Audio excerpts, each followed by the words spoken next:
iš mamos tą frazę, kad su tokia šikna, tokiu kelniu negalima nešioti. Tai yra mano kelionė.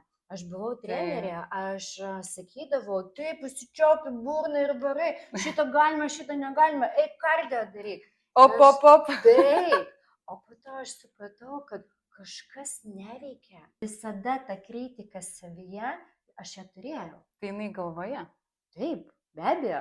Dėl to aš ir esu moters pokyčių mentorė. Iš tikrųjų, mūsų išorė tai yra mūsų kaukė.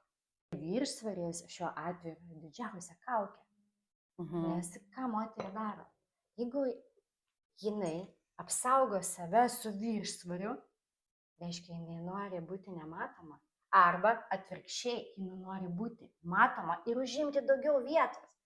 75% mūsų maisto pasirinkimą lemia emocijos.